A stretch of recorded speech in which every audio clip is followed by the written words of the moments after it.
praise and worship team because I got range.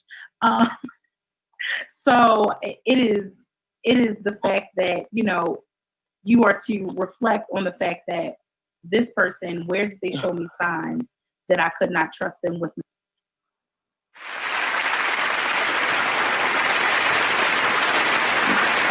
Welcome to another week of It Is What It Is Radio. I'm your host, Fly T. Miles. This is King Porter Forever Friday. Please, let's have a moment of silence for my brother, Jamel Raymond Bishop, please. Thank you.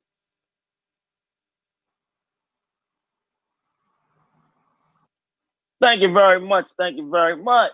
Neek is back in the building. Over there? Yeah, I'm good for the most part. I'm maintaining, trying not to complain. And that's just what I'm gonna roll with. Yeah, man, I was with you in spirit. I saw you was going through your children, friends were going through some things. Yeah, I saw that. Excellent. And that kind of it all works out because you've been having your little trials and tribulations, and we all have. But let me get to the bottom of this. We have author, name is Love, Darius Broach is with us today. How you doing today, sir? Good. How are you guys? Happy to be here. I'm great, man. I thank you for taking time out on this Friday to kick it with us. I appreciate that. It's an opportunity. It's a blessing. It's a privilege. I know you can be moving and grooving. You here with us. I appreciate it. Well, Neek, let me let you know, right?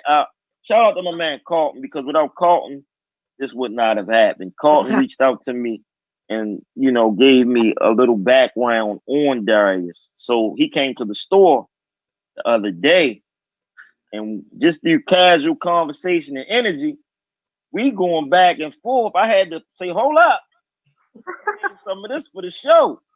Because, listen, he lost a close friend.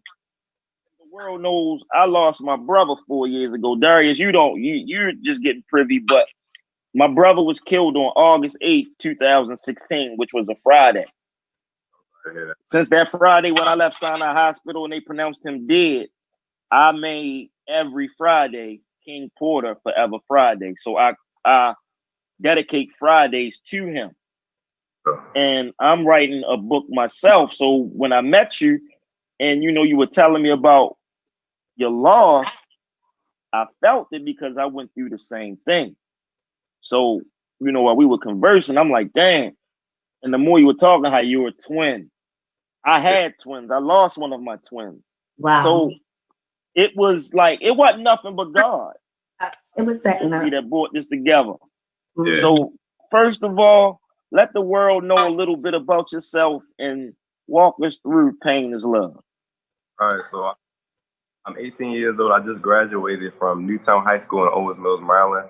I was born, but I was raised in New Jersey for majority of my life. I'm now attending Bowie State University. There, I'm playing football at this university. In about December 10th of 2018, my close friend Tyrone Linton, he passed away in an accident. And it was real hard on everybody. He played football with me, you know. And I didn't like talking about the situation, so I just started writing. My mom gave me a journal. She said, write how you feel. If you don't want to talk about it, you know how that goes. When you lose somebody, it's hard to talk about it or put it into words, you know. So eventually, more people started to pass away. My friends started to pass away, and I wanted to help them because I'm like, yo, I know how that feels, you know. So it's like, okay. So my writing, it transitioned from me writing for me to me writing for other people, for me trying to help other people, and that's what a book, you know. That's what the book came along. The book, his mom actually sent me a picture of this vision board right here. And the vision board, Tyrone wrote a couple months before he passed away. And if you look at it, it's different episodes that he wrote with like episode names to it. So I took it upon myself to make those episode names the names of the chapters. And in each chapter, it's a different stepping stone towards how to grieve properly. So that we could eventually use the pain that we felt from losing these people we love for good, you know? And that's why I named the book Pain is love, because I believe that for every bit of pain, there's good and there's love that can come from it. There's always the upside to your pain, or else it's for no reason. That's Right. That's a positive outlook. Yeah. Definitely. So let me ask you, what was it about him you so close to him and made you want to write this? Because he was a very true and honest person. It's not every day that you run into these very thorough and good people, like you just naturally connect with them, like as far as me, I always felt like I was different from everybody else, I always felt like I was an outlier, somebody that was just different. I always felt like I was destined to do some good things, but when it came to him, he was the realest person I've ever met. He would go through things in his life, and he wouldn't even want to talk about it, like a month before he passed away, he lost his cousin.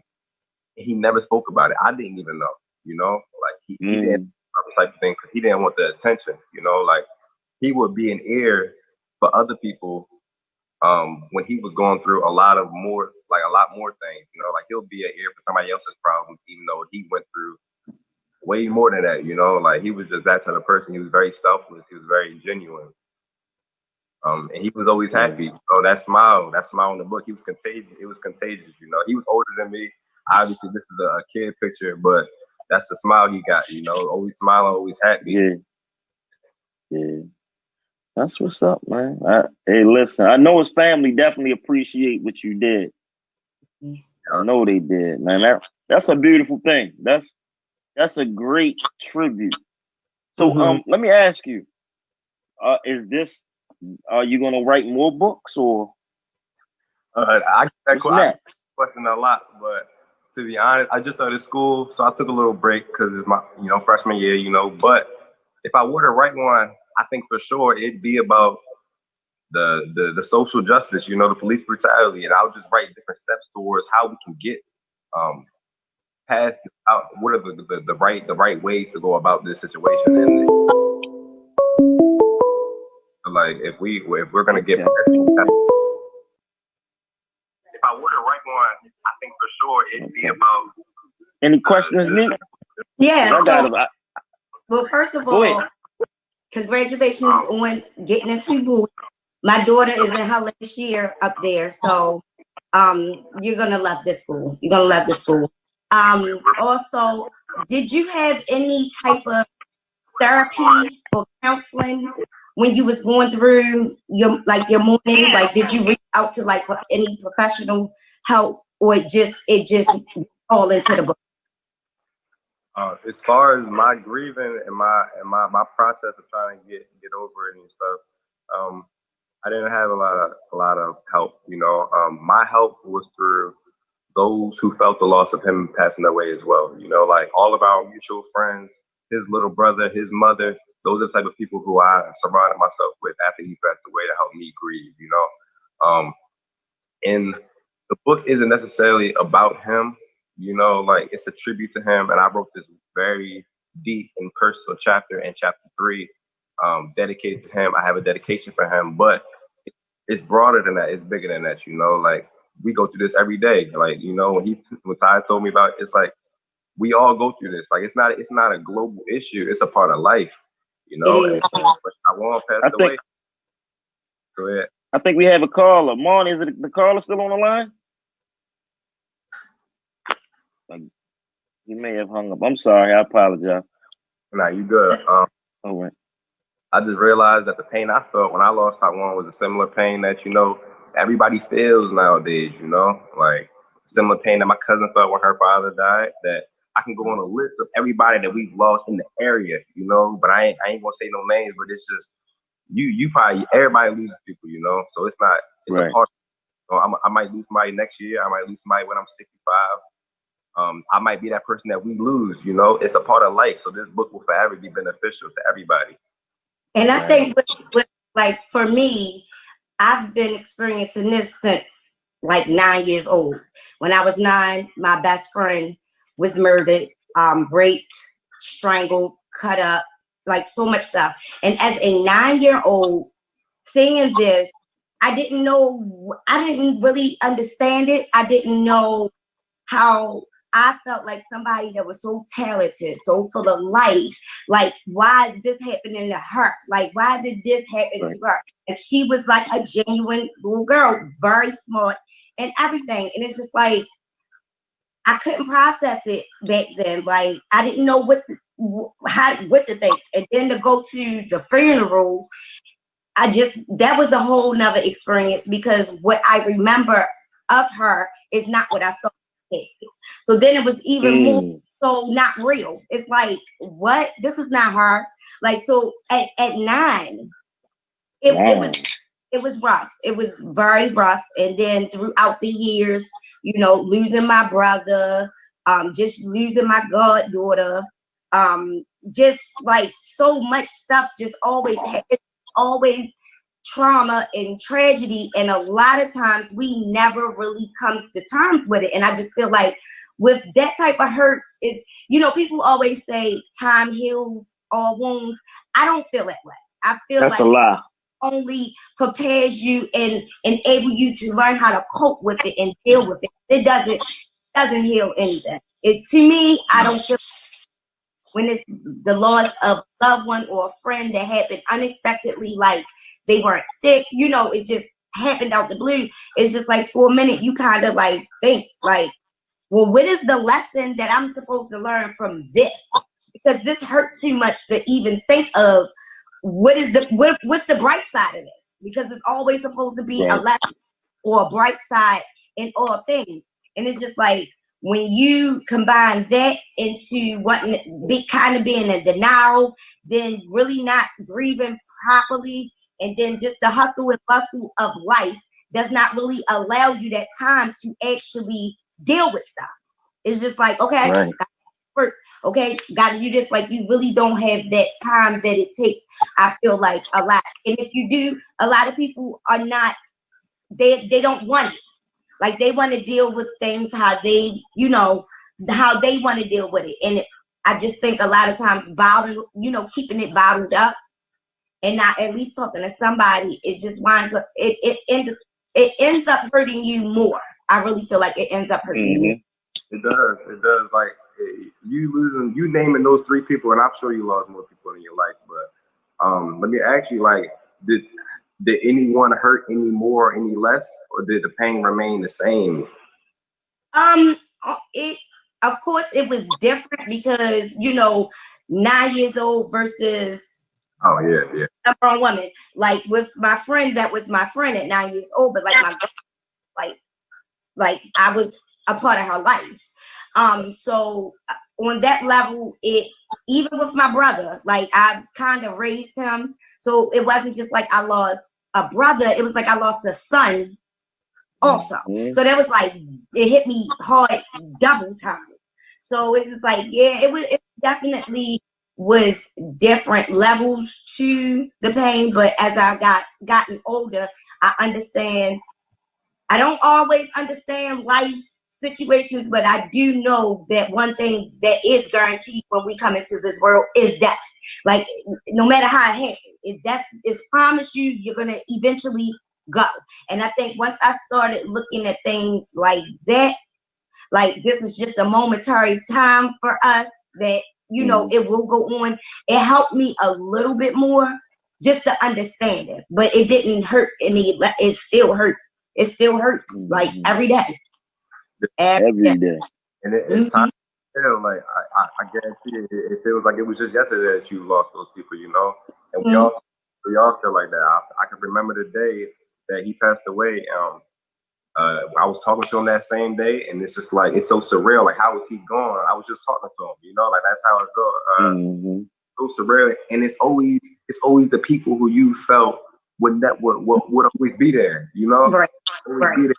Other people, and I'm not saying those people deserve to live any more than anybody else. I'm just saying it always seems people that you're attached to, Like somebody in the area who was like, everybody just looked up to this person. He passed away very recently. His name was Jordan Copeland. He was an amazing person.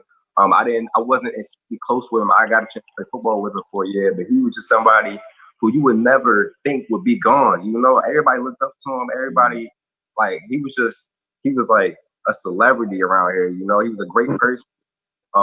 My prayers go out to him and his close friends and his family. You know, but that just goes to show how this topic, this grieving process is real. You know, like you'll never know when somebody will be gone. You gotta really cherish life. You know, those friends that we have, those family members. You gotta always cherish them. Yeah, you know, like this book, when it came to me grieving, I felt like me keeping those emotions balled up, it would hurt me, like you said, you know. So this was my way of expressing how I felt. And that's why when I released the book, it was the scariest thing in the world. It's like I'm vulnerable now. Like I just let all my emotions out on paper, you know. But I feel like it's very beneficial because, like you said, a lot of people want to grieve their own way. They're very stubborn. They don't want to talk to anybody, you know. But I feel like there's a right way to go about it. There's a right way to go about it. I feel like the very first step, first and foremost, if you have to embrace your pain. You have to embrace it. If you don't embrace it, it will all be for no reason. It will all be in vain, you know. One thing Taiwan's mother told me is she hopes that night when Taiwan passed away, I went to go be with Taiwan's mother and his little brother. And Taiwan's mother never shed one tear. And it was the greatest thing I've ever seen. That was strength right there. And at that moment, I realized where Taiwan got his strength from, because he was a strong individual as well. But I got a chance to ask her, how could she do that? You know, and that was her oldest son. And it was the night of, you know, and she told me that it was a bigger picture at hand, you know. And she was trying to be strong for us, but she didn't want us to go down that wrong path, because she was broken. She know that we'd be broken. And she just knew that, she said all she prays for now is that all those who were touched by the loss of her son go out and do some good in the world, so that her death won't be in vain, you know.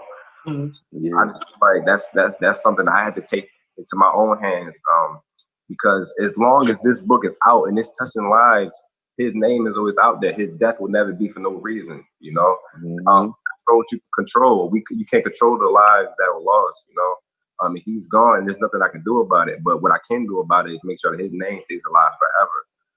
And I could always do things like this, play football, stuff like that, just to make sure that his name stays alive. You know, like with Ty doing his thing, doing this, you know, clothing line, everything, moment of silence, stuff like that matters. Stuff like that.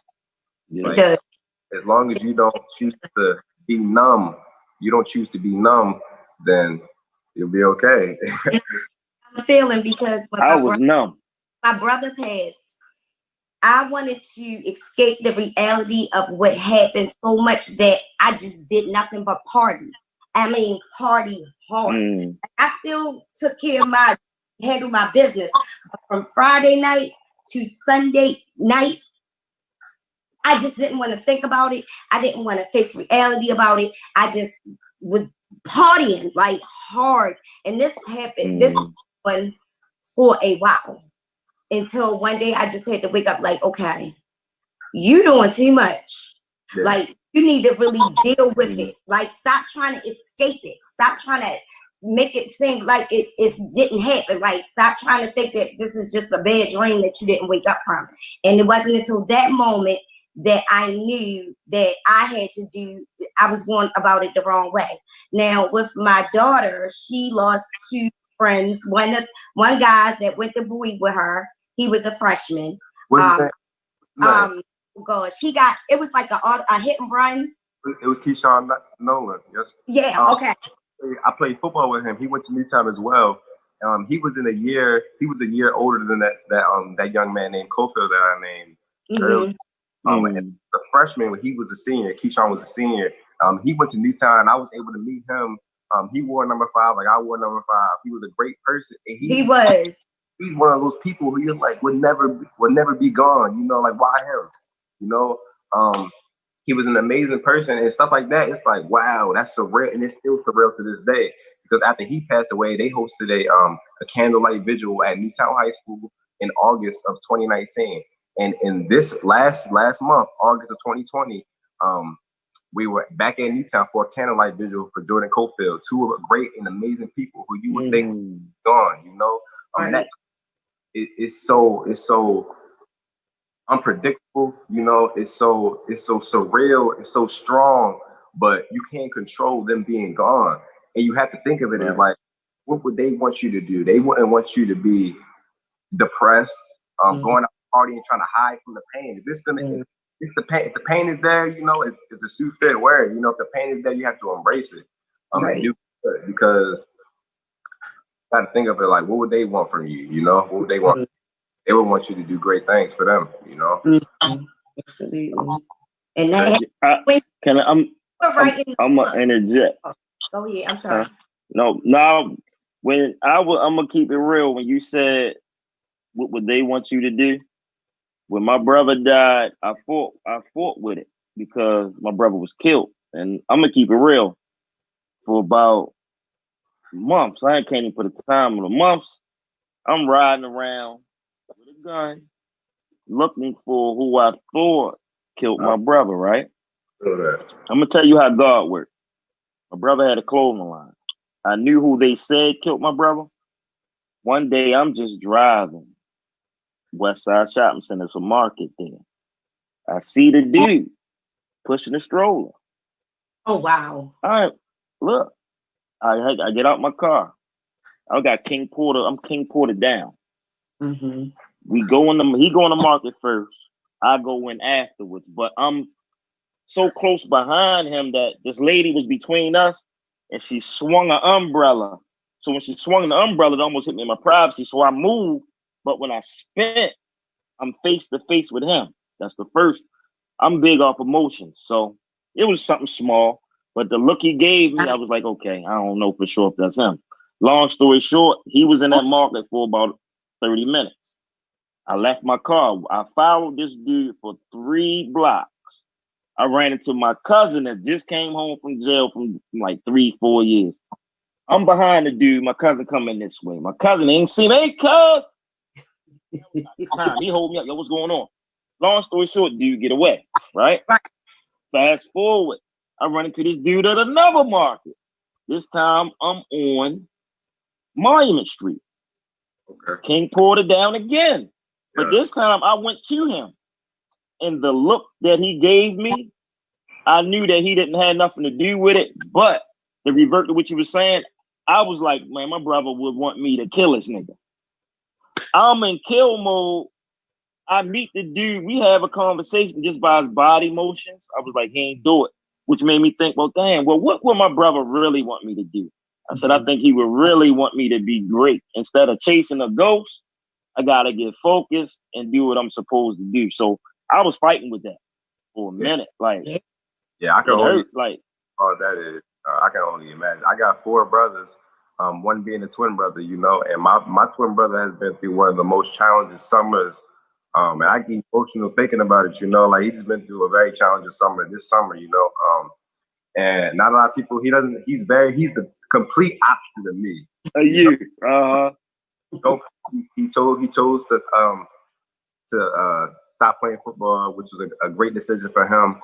And trying to explore different options as to what he wants to do in his future, you know. But this summer, I came to the reality of, you know, like we always said, if he go, I go, you know. I always thought like, if my brother not living, how can I, you know? He always said the same thing. Until one day we were speaking about that, and my little brother came into the room, and it's like, if something would have happened to my twin brother, how could I leave the world when I have a little brother here, you know? How could I leave the world and put my little brother through that pain? And that made me have to get stronger, you know, because I was so prepared to whatever would have happened to my brother. If I would have to go, like if he would have been killed, my plan was to get my revenge and to escape this world, because there was no way I could continue living without my twin brother in this world as well, you know. But I have a little brother. Always, like Taiwan's mother said, it's always a bigger picture at hand, regardless of how strong the pain is. It's always a picture at hand. Right. Even through the power and the strength and love in a twin brother type of relationship, there's a bigger picture at hand. I have a little brother who's 10 years old, you know? Like, that stuff matters. Yeah, that it's always a big picture at hand. It's hard it's hard to see it when you lose somebody so close to you. It's hard to see it like that. Yeah. You gotta find it. Your bigger picture. I was blinded for years. Yeah, for sure. And I can only imagine how so many people feel, and this is another thing. My twin brother, he doesn't really know. He's been lost as to what he wants to do with his future, So it's like I don't know my purpose. And that's something that a lot of people go through. They not knowing what they want to do in their future. So what I did is, like, when Taiwan passed away, it's easy for me to go to the gym. I'm in the gym right now. This is the gym. I'm in the gym right now. It's easy for me to go to the gym and cope with my pain. But when I love football, I know I can go to the field, work out, and it'll put my pain a little bit to ease, But when you don't know what your purpose is, it will drive you crazy. I have all this pain, but how do I address this pain? Right. So at 7, I wrote a letter to my brother, a letter to my twin brother, and to all those people who don't know their purpose in life, to just let them know how much I appreciate them, and to let them know what they can do, because a lot of they probably going crazy. That suicide stuff is real. Not they would drive crazy, And that I address a lot of things. I address how much stronger they are than me, because it's easy for me to go to the gym. But when they have to fight every day with themselves about how do I cope with this pain that I have all the passion and pain in the world, but I have nowhere to put it toward. That's real strength. That's real strength right there. Right.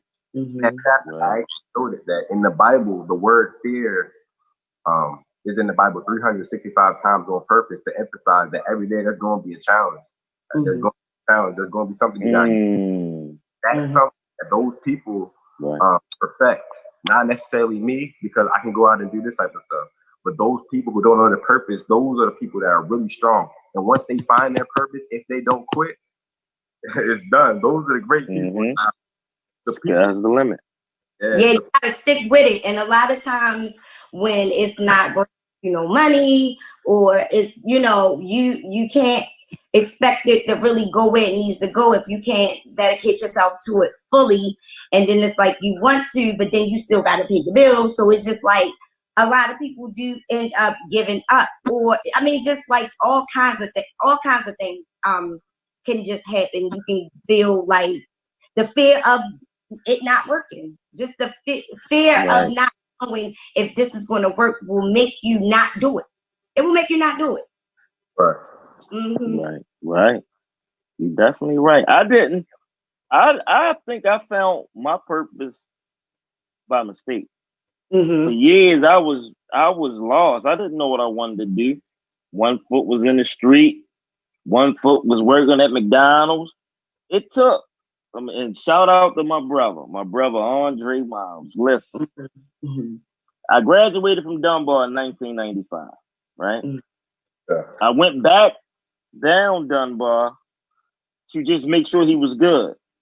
I wound up fighting somebody that I used to gamble with in school. So they locked me up, but they put me on community service.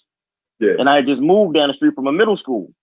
It just so happened, like my father knows a lot of people. So I get to this middle school, this guy recognizes me and knows that I'm, who my father was. He was a counselor in the middle school and an assistant basketball coach. I played basketball coming up. So he then allowed me to help him with his caseload and assist him on the basketball team. So after my community service was over, Calverton Middle School hired me I was there for like 9 years. And I noticed how I saw a lot of kids that reminded me of me.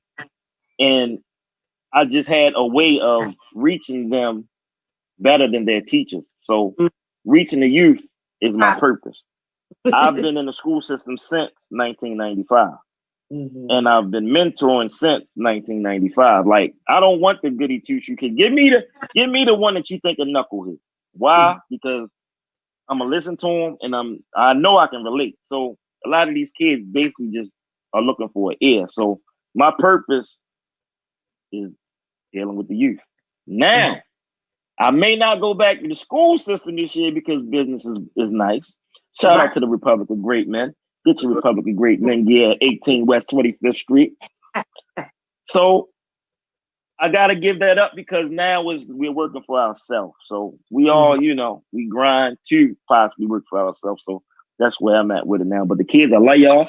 I'm giving up the basketball and doing what I need to do. But it took me a minute to find my purpose. Something as you still need to have that a part of your life some kind of way. You got to, because I just feel like, yeah, having the clothing store is good and the brand and everything and business and people supporting you and showing you love. But was that wasn't what made you the happiest? Like what made you the happiest was changing kids' lives. So I just feel like the happiness is definitely doing something that you love to do. And if that's a part of that, something that you love to do, you gotta find some kind of way. I don't know if it's just the weekends or one day a week or whatever. Trying. You cannot be giving gifts like naturally born with a certain gift and then be selfish with it. You can't do that. True. It don't go like that. So you gotta find a way in there to incorporate it some kind of way. I'm trying. I'm really trying. I am. And what I even said what I would do was if children or kids do want to learn how to, even though we don't do the heat press no more, I will offer my services that way, or to try to teach them if they want to get in the radio broadcasting, I can do it that way. I'm really trying to figure out how to split my time up between the shop and everything else, because it's mainly home where I'm at and the shop and my children. That's it. So I do. That's real. But I'm gonna get it together. That's real. I got 8. You don't know it, Darius. I got 7 kids, man. 8, 7, 11. So I got to bust my tail, man. I bust my tail. I know a lot of people that trying to start clothing lines as well. You know, that's offering your services would be big. You know, I was speaking with somebody very recently. And you'd be surprised on how many people, young people at that, who I've been able to meet, selling my book, who just said, "I want to write a book now. I want to be an author now." You know, and I bust my tail. Hey, we got a phone call. Okay. Hello? Hello? Hello? Hello? Yes, can you hear us? Yeah, I can hear you. What's up, good brother? Can you hear us? He said turn the radio down a little. What's going on, man? Oh, man, you know me. I'm listening to y'all get it in with my boy. Appreciate you, man. Appreciate you. Got Mr. Carlton on the phone. The man that made all this possible. Yeah, I appreciate you. Thank you. Yeah. Thank you, man, because, hey, you doing what you doing. Hey, Carlton, I want to thank you, man. This is not the end. This is just the beginning. Yeah, man, but like I said, let me tell you, this young man here is what our youth is really about that they don't talk about. Right. Right. Absolutely. Yeah. Definitely. You're right. Man, but I just want to call and let you know, like, man, I appreciate you, Ty. Me and you've always been good, and it's all love, baby. Always, man. Hey, you might want to come take advantage of this sale we got going on, good brother. There you go. That's what I'm talking about. That's why you are who you are. My man. Thank you for calling. Always, brother. Yeah. Right. You definitely is the plug when it comes to a lot of shit and stuff. You definitely is the brother.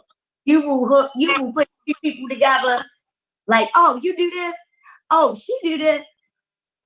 Y'all should meet. And then the next thing you know, it's the whole, they didn't just went on about, like, yeah, you definitely are the GOAT when it comes to that. I like to see people to see people win and grow. Like, if I know 2 people that are doing something that, you know, they can benefit off each other, why not? And look, I don't want nothing from you. Just grow, make it great. You know what I'm saying? That's it. That's just, hey, you got me wanting to be your manager, shorty. I don't want no money. I just want the authority to reach out to who I need to reach out for you. That's all I want. Yeah. Hey, she's a video vixen. She is a video vixen. She can tell you that, Darius. No, because I can really say that a lot of my modeling gigs and like the video shoots, it's this all because of your plug. Like it's all because of you introducing me to this person or that person, or we had somebody on the show, and then they like, well, I need somebody. Like, oh, my co-host got somebody for you. Like, and I definitely appreciate you for that. If I ain't told you, I definitely did. Yeah, I appreciate you for telling me. Look, especially when I'm getting jobs that I'm getting paid for, it's not just like, okay, you get a couple free items of clothing. No, I'm getting paid per hour. Paid gigs, right? That's what it's about. Yeah, Listen, if I can help you get to the moon, you going. Mm-hmm. Just tell me how it was when you get back. That's all. You know? Oh, Darius, question. Where can people find your book? Right now, my website will be Monday, but as of right now, everybody has been contacting me through my Instagram, and my Instagram name is Darius the 1K, Darius the 1K, THE 1K, Darius the 1K, and everybody just DMing me through that. And I've shipped the copies out to about 9 different states so far, all the way out to Colorado, to Arizona, to Texas. Texas being, I think, the furthest right now, but yeah, I've been shipping the book out to a lot of different places, and of course, in the general area, a handful, hundreds of copies have been distributed. And me distributing the copies myself was big for me because a lot of people don't know this, but my book has been accepted from some very prestigious publisher companies, but that offer remains. I want to do distributions myself first to see who really supports me. Right. And riding the truck with my little brother, showing him how you can really do it yourself. You know, that's what it's all about. You know, that's what it's about. Right now, that's what it's about. I put my money towards it, and me distributing the book by myself helps me financially make that money back, break even, and then profit. You know, right. Publisher companies that did accept me, those offers are forever available. So when my book does come in novels, Amazon, you know, ebooks, all of that, and then other people want to support me, I know who was there for me for the jump. You know, I got the list in my phone and my notes of everybody who supported, how many copies they got, all that, you know. So it's big doing it the right way. It will be bigger than that. It will be bigger than just me selling it from the trunk. The website coming, the company is coming, you know, and then Amazon, Barnes and Noble. That's all we'll follow, you know. Mm-hmm. I can't wait. That's what's up, man. So for sure. Yeah, I'm rooting for you, brother. I feel like I think it's definitely a good look because not only are you young, but you're a Black man, you know, and I just feel like you said, get called to sit, like people don't never really show the good stuff that the younger kids are doing, or the younger generation. Is always negative. It's always negative.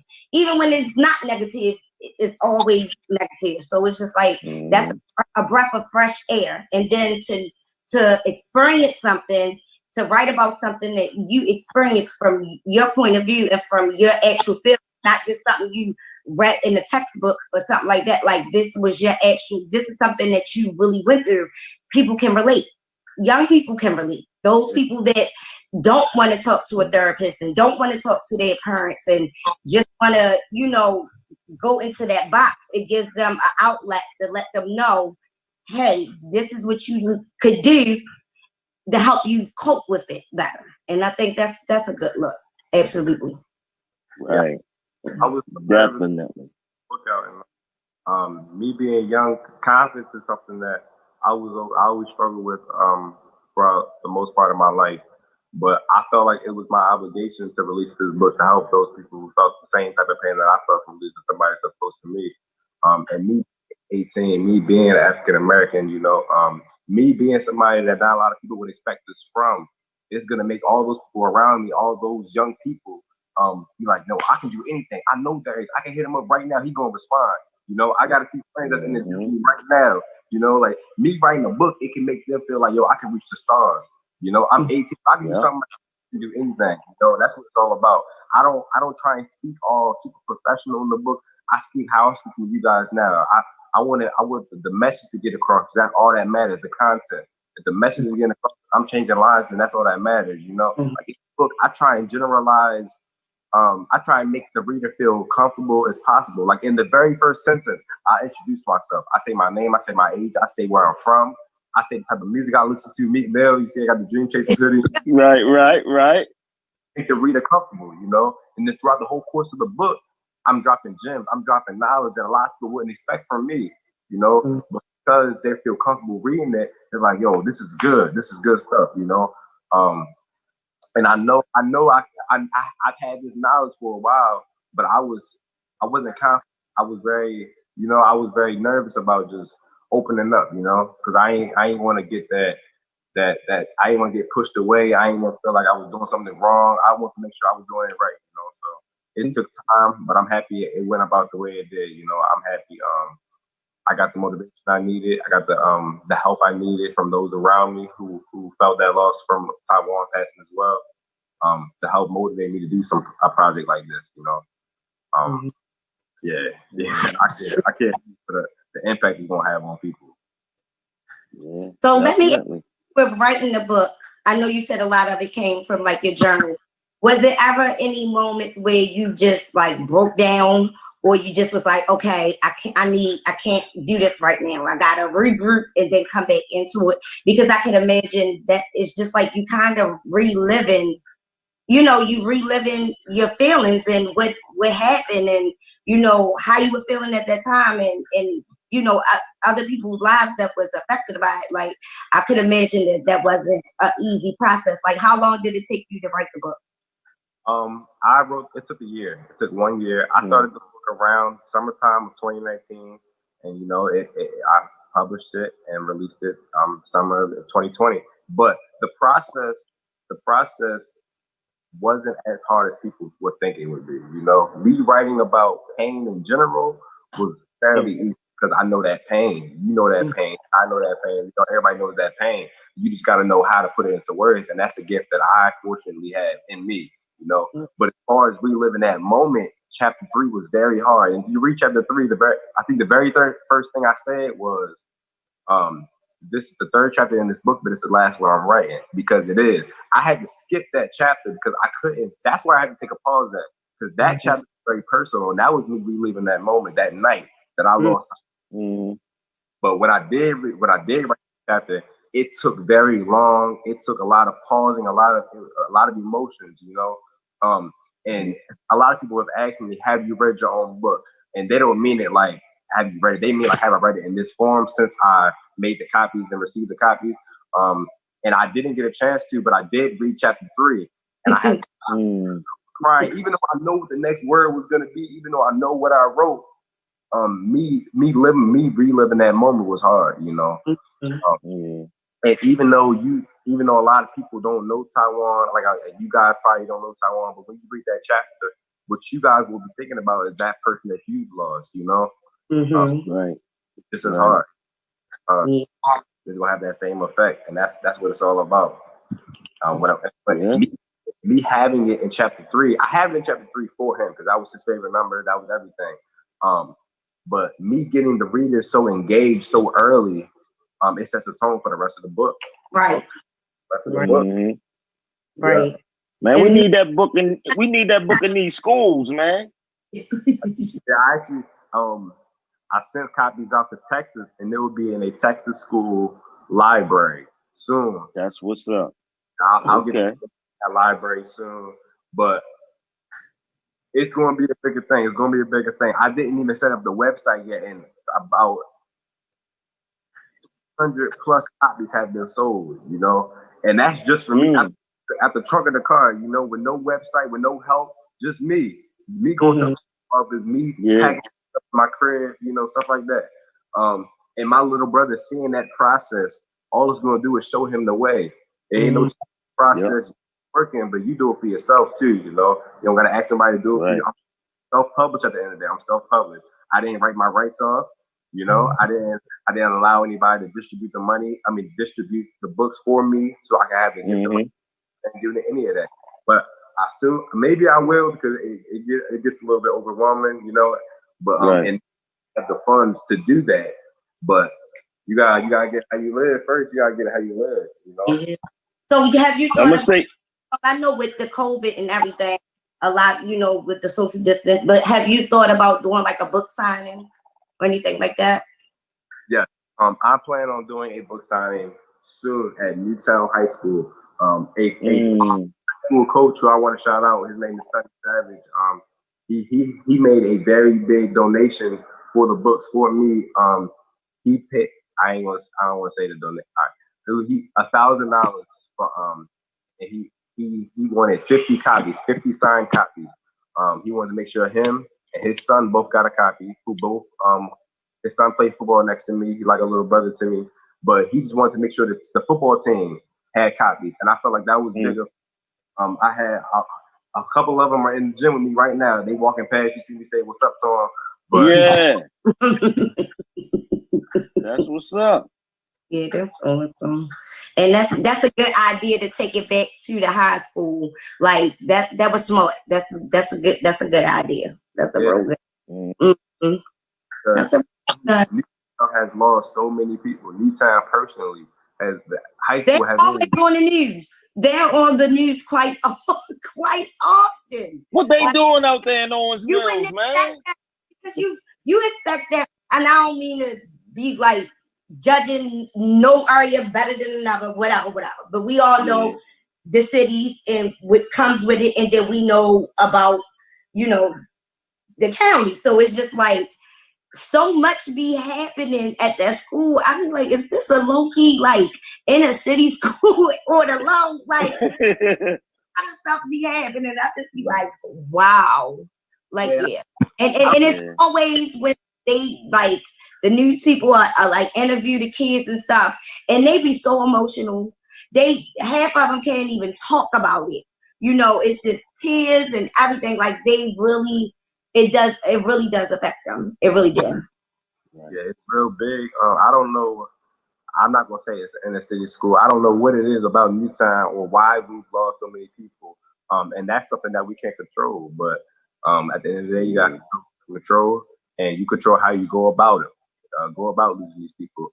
And that was big for me because when Newtown lost people before Taiwan, I didn't know what that pain felt like. You feel me? I couldn't relate. But when I did, you don't know that pain until you go through it. I promise. It's not real until you go through it, you know. And then when I lost my friend, it's like, dang, that pain I felt. It's a similar pain that my cousin felt when her papa died. That a lot of people from Carver felt when Kate passed away. But that Milford felt when Rahan passed away. Back at Newtown when Moses and Jamal passed away, and Breon,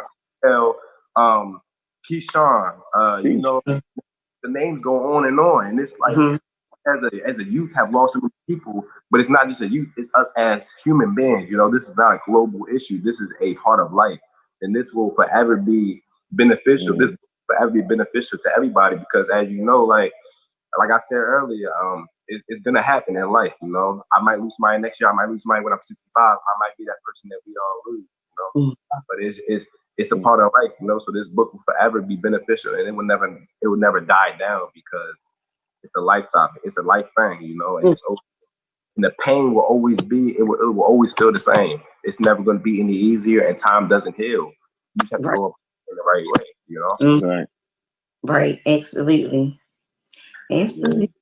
Time definitely don't heal nothing. It haven't healed me yet, so I definitely feel you. Yeah. Let me ask you though, what's some? Can you give me some coping mechanisms? All right, so each chapter is a different stepping stone towards how to grieve, right? The very first chapter, I addressed a very big issue, and that's embracing your pain. As far as the second chapter, I went into the unconscious decision that we make naturally when we feel pain. And the unconscious decision is, are we gonna feel the pain or are we gonna become numb? You know? And a lot of us choose to become numb or feel so overwhelmed that we feel forced to become numb. And that's something that we can't do. If we wanna use the pain as motivation, you can't do it if you're numb. you have to feel the pain wholeheartedly. You have to feel the pain if you want to then use it to be a vessel to somebody else, or as motivation for what you want to do in life. You feel me? As far as the third chapter, I didn't necessarily talk about a step. That was me giving insight on my pain, you know. The fourth chapter, I broke it down to the company that we keep. You know, that's big in the grieving process. You know, being around my friends who felt that same pain at the same time, we were feeling it together. We were helping each other. You know, like I can that moment, it was so sad, but at the same time, it was good for us to be around each other. We were all there for each other. My twin brother, my friend Lance, my friend Jarrell, Bryson, we were all together all the time. At the field, in the gym, we were all there for each other, you know. And then we always tried to be there for Taiwan's little brother as well. Bren, you know, it was just company you keep matters in the grief process, you know. And I feel like 9 times out of 10, it's always going to be those people who lost, who felt that same pain that you felt, you know. Not that that's not always the case, but it worked for me, and it might work for you. And that's not all I speak about in chapter 4. I speak about just getting around those who force you to grow naturally, you know, force you to grow. Because if somebody realizes that you're numb and they don't care, that's unhealthy. You know, you gotta get around love, you know, real love. People who you know loves you without telling you they love you, you know. Right. Like words, and regardless of what they say or how they say they care about you, if you don't feel it and the energy isn't there, you gotta trust the energy, you know. Energy don't lie. You gotta trust yourself. So yeah, those are some things I can dig deeper into chapter 6, 7. I think it's chapter 9 is one of the biggest chapters to me, because that's about confidence, you know. And a lot of people would be like, yo, what does confidence have to do with grieving? And this is because I struggle with confidence. And if it wasn't for me working on my confidence, I would have never released this book, you know. I would have never released this book. And a lot of people struggle with confidence, like, say I wasn't confident enough to release the book, and I'm still in that drought of depression because it's like, yo, I'm letting him down, you know? Like, that confidence is big. If it wasn't for your confidence, Ty, you would have never gotten back up from the situation. And now you got this big time clothing line, seem to be big time, you know. We pushing, man. We pushing. Shout out to my brother. We pushing. Let me ask you this. Do you speak on blame in the book? Because a lot of times when things happen to our loved ones, or we kind of blame ourselves. Like, if I was there, or if I would have just answered the phone, or if I, you know, like sometimes we hold blame so deeply that it's just like, because I felt it with my brother. Like, I felt like it happened and at my house, you know, in my home where I was comfortable, and it my place of peace. And it just was like, I blamed myself. I'm in the healthcare field.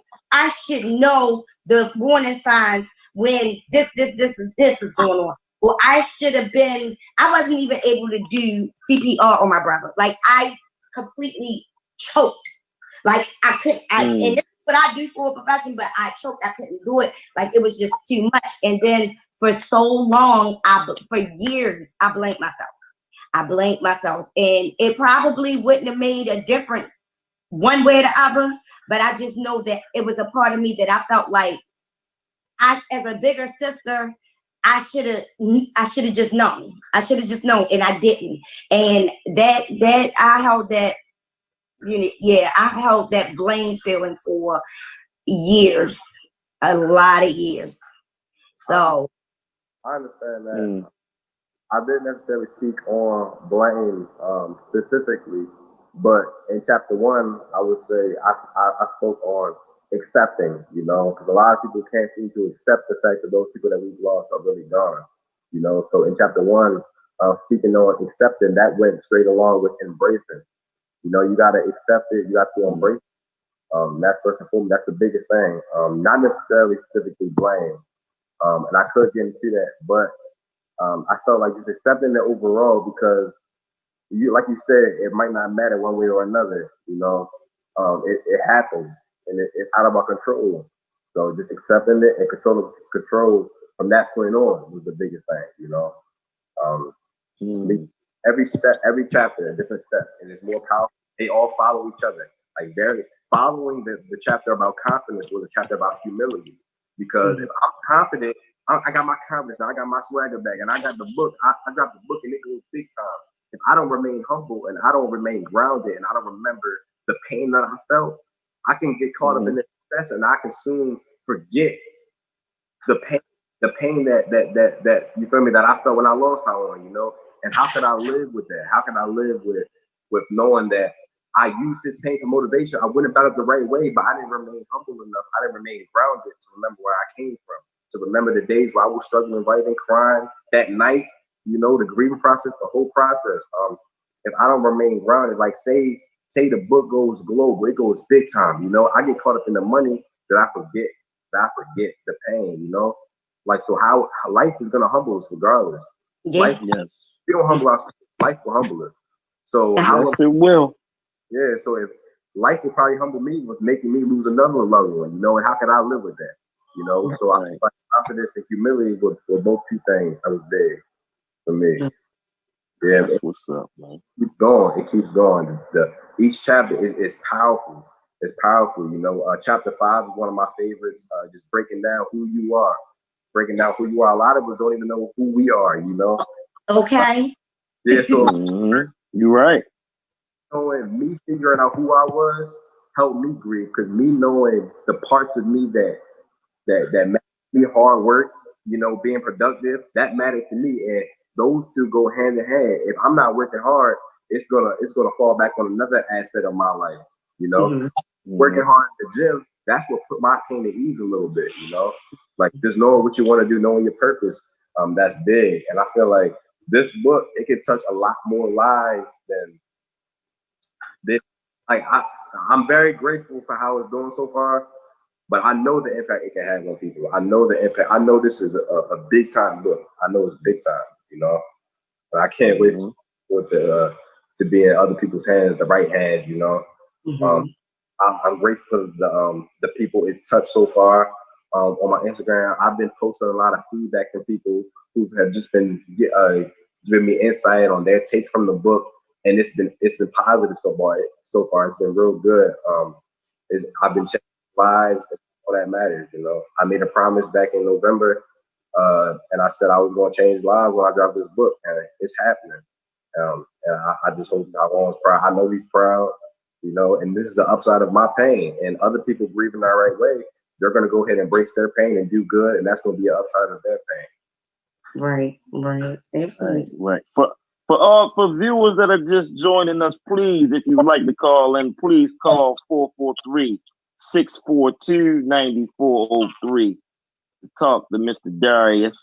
Again, 443-642-9403. Please call us up. Let's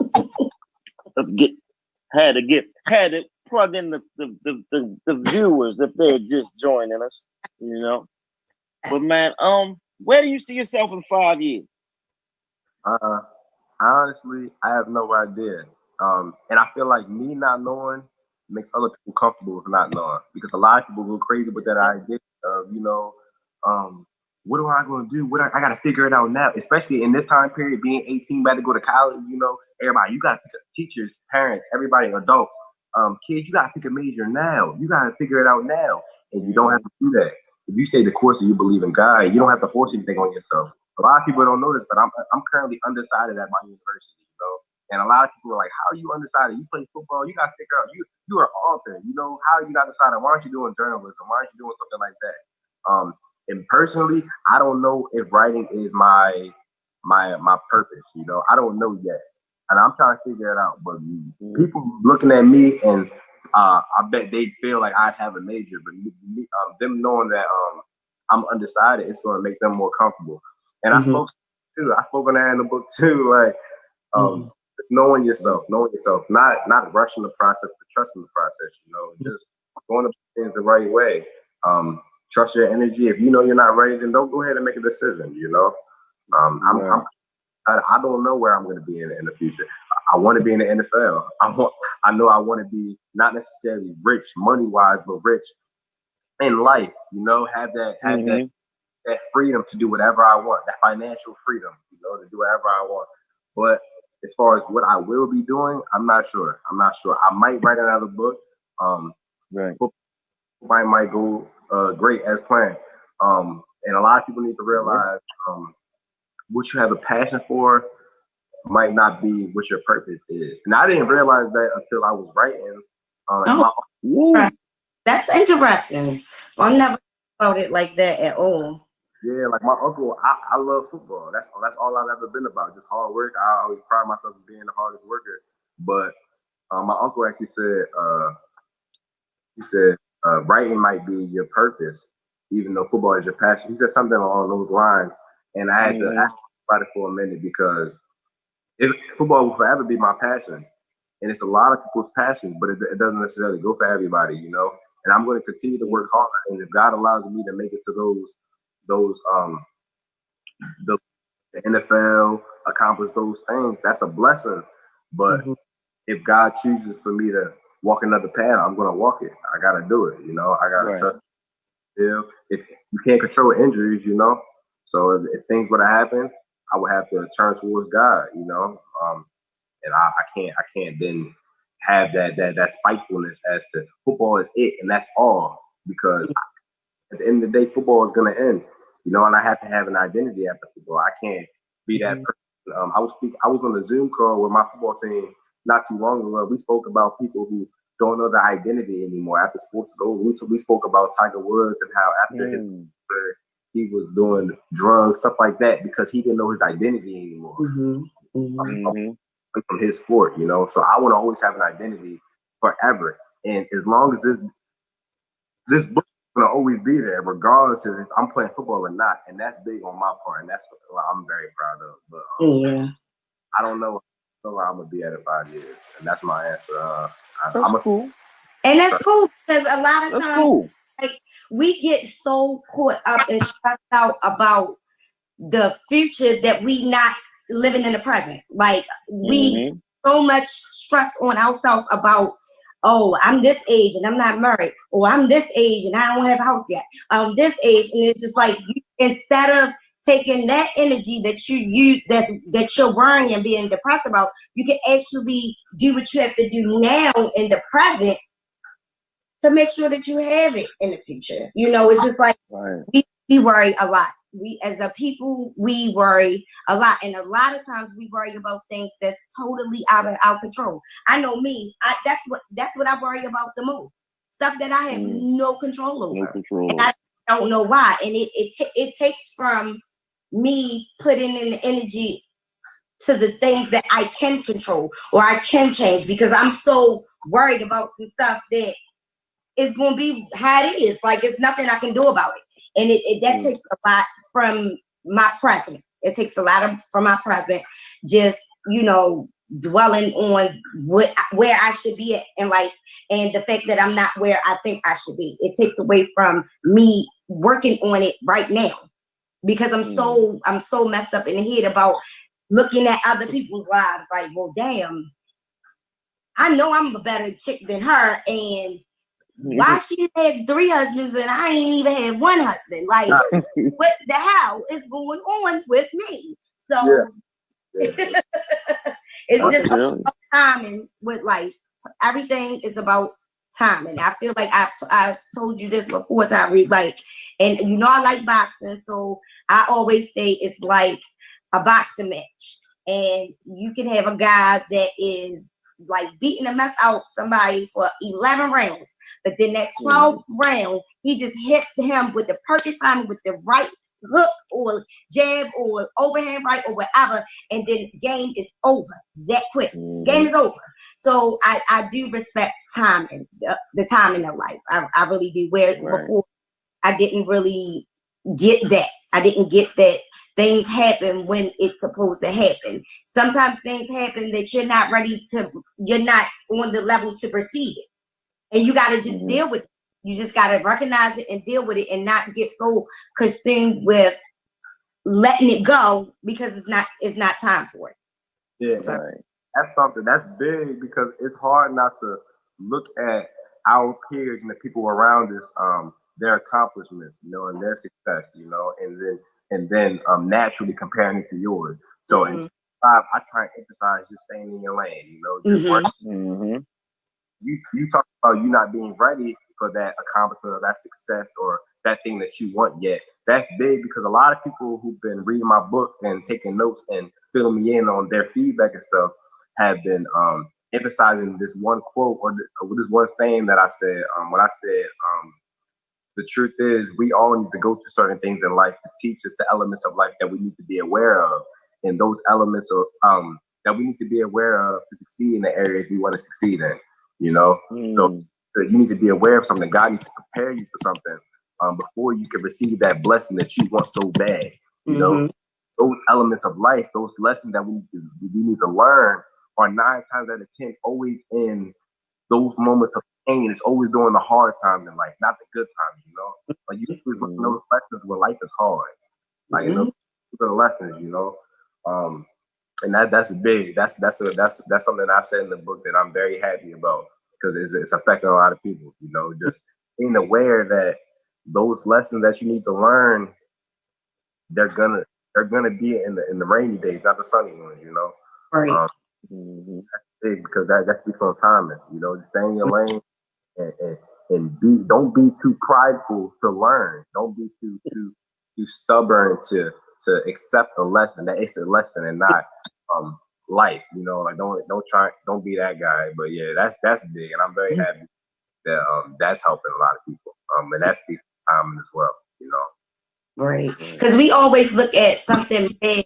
I just feel like with everything in life, good or bad, like it's a lesson to be taken from it. And it's just like we get so caught up in the either breakup or we get so caught up in the depth or so caught up in it that we don't see the bigger picture. And then what happens? Life will show us this lesson again, and it will keep on showing you until you get it.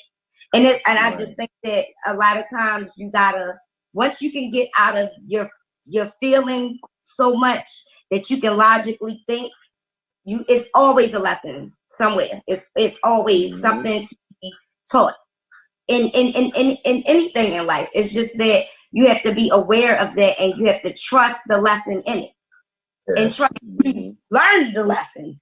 Really, because I mean, a person could do something, show you something 10 times, and if you just ain't ready, don't want to receive it, it's just like, oh well, here comes 11, 12, 13, you know, you got to be able to recognize it, accept it, and really, really, really, really change, you know, being taught the lesson and then changing whatever needs to be changed so that you won't have to go through that again. Now, some stuff is just inevitable. It's going to happen.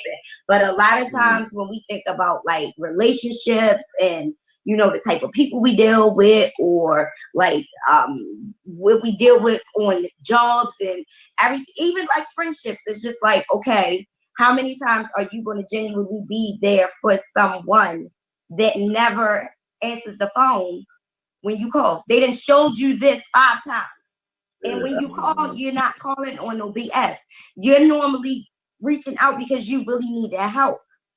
That's a life lesson. Like, how many more times? I don't care that you grew up with somebody and y'all was playing in the sandbox. Like, if they show you a pattern of these things, then you're not learning the lesson. You need to wake up and learn the lesson. And I just think that that's life. That's life.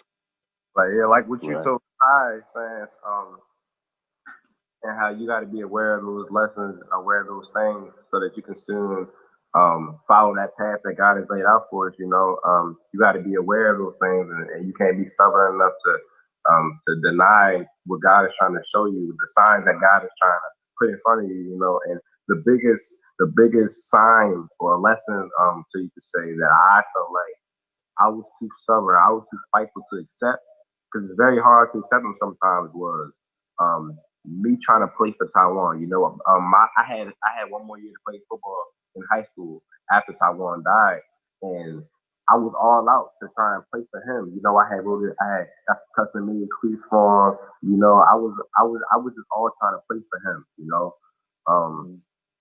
and I feel like that was the mistake I've made. You know, Because you told I like that you have to still have that part of you, you know. And I didn't have that. I was all trying to play for him, and it hurt me because average game. We all had those average games, bad games, good games, whatever. But when it was bad or if it was average, I broke down on myself. I got on myself hard, you know. It became a pattern because if I wasn't doing phenomenal, then I wasn't doing good enough. And at that point, I'm like, yo, I'm disappointing my man. You know, I'm disappointing him. Instead of me playing for myself and then paying tribute to him, I was trying to play for Taiwan. That was my mistake, my biggest mistake my senior year of high school football. And I don't regret it because it is what it is. But I do wish I listened to the signs, you know, because I would be lying if I said I didn't receive the signs. I would be lying if I said that night in that gym when I was running and stuff, and I felt like I heard his voice. I felt like he told me to play for myself, you know, like the signs will be, you gotta listen to it. But me personally, I was fighting with it. And I speak about that too. You can't fight with it, you know, you gotta be free.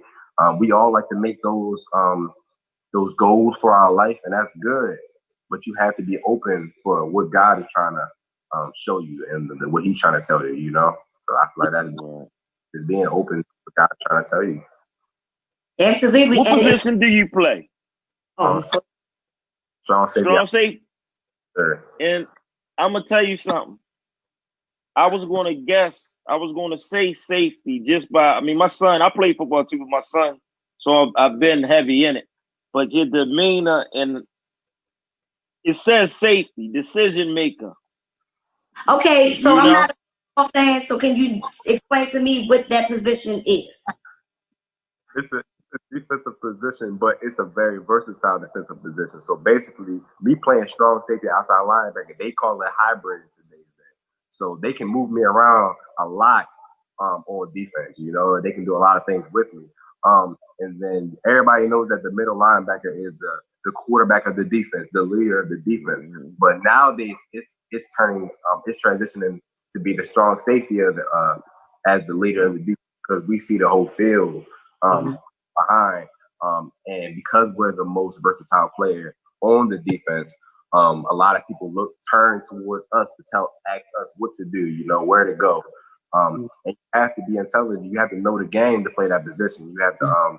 It's not necessarily your talent that will put you above everybody else playing that position on the field. You got to know the game. You know, you got to know the game. Like me personally, I'm not the most talented person in the world. My twin brother, even though football is not his passion, you know, he was very naturally talented. You know, but that wasn't me. I had to be in the gym every day to get everything I had. And that's something that I embrace, you know, me being a hard worker regardless. Hard work beats talent. When talent doesn't work hard, I hold myself prideful to that, you know. So because of that, I'm gonna continue to work hard. But yeah, strong safety. That's where it's at, you know. I figured that. I wanted you to tell me to be sure, but I said if he don't play safety, he play quarterback. One of the two. It's crazy because I never played quarterback up until my junior year of high school when we needed a quarterback because the starting quarterback had a little situation and the offensive coordinator or the quarterback's coach, he came to me and said, have you ever played quarterback? I told him I didn't. He was like, I believe you can do it. And he said that because he knows that I can learn to play fast and that I was athletic enough to do the job. I got to start one game, only one game, but when I was playing quarterback in practice, in the scrimmages and stuff, and then in that one game, I did great, and I felt great about it. I was confident. I scored a few touchdowns. I just felt good, you know. And I feel like that's my place, just being a natural leader on the field. It's not necessarily what you know, but how you go about it. Being a teacher of action and not through words. You know, I had a very great coach. His name was Coach Means. He was like a second father figure to me. He just taught me things through how he carried himself. You know, he didn't have to say a lot, and that's how I try and teach people. I don't want to run you through a list of what to do. You gotta live life like this. You gotta do this. You gotta do that. I'd rather show you, you know, like me trying to help my twin brother throughout the course of this summer, this hard summer he's been having. I didn't want to tell him how to go about things. I wanted to show him, you know, my little brother. I broke it down to him about what I was doing with my books, but him being in the car with me as I was trying to give these books to everybody, showing them how it's done. That's the of action, you know, and I feel like that's how we all got to go about things. It's not necessarily what you say, but actions speak louder than words. And if I preach that, then I gotta live through action as well, you know. Absolutely. Right. And then also Right. like, with things in life, I feel like sometimes it's not even about the winning or the losing. It's about how you play the game. So, and it's about how you recover from any situation, because that's what does the recovery. Like, you're not staying so stuck in a loss or so stuck in a certain type of situation that it enables you to bounce back. I think I like to bounce back. I like to see that you can just, okay, this is what it is. I know what I did wrong, but this time I'm gonna come back a little bit stronger. So I always think that, like, sometimes, because you're gonna have wins, you're gonna have losses. That's a part of life. But it's how you deal with it that I feel like is important, because that teaches you how to move on. Yeah, so, man. That's life. You know, you're gonna have wins, you're gonna have losses, and the losses that we've had are these losses of the people that we've lost, you know, and that's what it is. Right. How you go about it is all that matters, and how we go about that pain is all that matters, you know, and knowing that there's good and there's upside to the pain is all that matters. And that's why I named the book Pain is Love, because I believe that for every bit of pain, there's love and there's good that can come from it. You just gotta find it. You just gotta find it. And it's hard not getting stuck up in that pain, you know. And that's why I felt like I was stuck up in the pain throughout my the course of my senior season playing football. But I had to break out. I had to grieve. I had to grieve, you know. I didn't grieve yet, you know. Even it was almost a year later, and I didn't grieve yet. I didn't grieve. People think grieving comes with time, and it is what it is. No, like, you might have lost somebody 5 years ago, and you haven't grieved yet. You know, you gotta go about, you gotta go about it the right way. I think I cried like a baby. That was the first time I cried like a baby when my brother died. I ain't gonna lie. I mean, fetal position, night after night. You was like, no bull. Like, you was yeah. I really was. Like, I'd be laying there. Next thing you know, I'm just crying.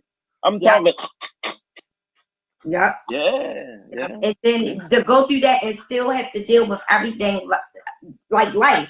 Like, when my brother first passed away, I got over the denial part and the blame part. Then it was just like, I thought about him even more. Like, at least every day, I thought about him for like a half an hour every day. It could be any given time, but it was just like, it was more intense a lot later than it was when it first happened. So it definitely can hit you. I would listen to a certain song or see something on TV. The music. It'd be the music. My friend Tyree, he was big on. He's a bar named Jiggy Run the City. He was big on Jiggy, you know. And Jiggy had posted this snippet of this song. It's called Lately, you know. And me and Tyrone was waiting for that song. We was waiting for Jiggy to I think he was in prison at the time, but we was waiting for him to get out and drop a mixtape, drop some music, you know, because that was one of his favorite artists. Even though he was an inner city artist, not mainstream, that was one of his favorites. He put me on, and I liked him too. So after Tyrone passed away, Jiggy dropped some music, and he had that song on it, and it was big. You know, I got emotional listening to it. I'm like, yo, like, I just got real. I was happy at the same time, but I was emotional. So you know that. But, that's man, you hit it on music. Listen, Rick Ross and 2 Chainz, the verses, right? Rick Ross has a song called "Devil in a Blue." Well, it's Kanye's song, "Devil in a Blue Dress," and Rick Ross is on that. When me and my brother first heard, we coming from DC, paying extra money, getting our phone pauses early, and that Kanye West album came out. We played "Devil in the Blue Dress" from DC to Baltimore.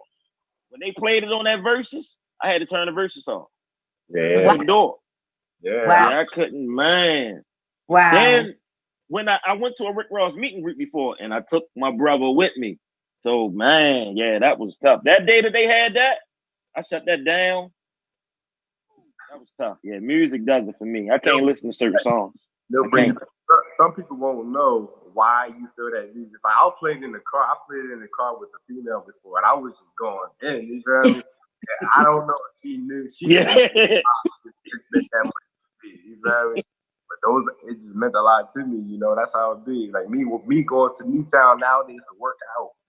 I'm looking at the field. I'm like, yo, it's like because Newtown, it's not the biggest school. They don't have the most money in the world. They have a few fields, a soccer field, a baseball field, another baseball field, a football field. You know, I'm just like, yo, I got memories of me and Tyrone working out on every single field on the hill, running the hills. You know, we lived in the same neighborhood. I'll go back to that neighborhood. I moved away from that neighborhood a few months ago. Around when Corona stuff started, but me going to that neighborhood, just looking around, I got memories of those things every day in that neighborhood, you know. So it's definitely big. It's definitely it always feels like yesterday that we've lost those people, lost those people, you know. So it's crazy. Yeah. You ain't never lied. I still think back to the phone call, like. And it's crazy. I still remember the time. Friday, 1:48 p.m. Yeah, I was in the auditorium. Huh? Okay, break it down to us. Tell us the story. Yeah, I was in the auditorium and I got the call that my brother got shot. He didn't pass right then and there, but that was one of them moments where, you know, I that was something I will always remember. So, you know, it's tough. I mainly I think about my mom is real, like, she a gangster. She held it together. Now I'll be like, Mom, how? I ain't seen you cry. I didn't cry for me, you, my sister, and everybody else. I'm the oldest. I'm supposed to be strong, but it was tough. It's kind of like remember the part of Juice where with the one got killed and the one that Tupac killed. Raheem. Not Raheem. What was his name? Yeah, everybody was like, what's his name, Raheem? Do that, she trying to keep busy. I don't know what his name was. Raheem or something like that.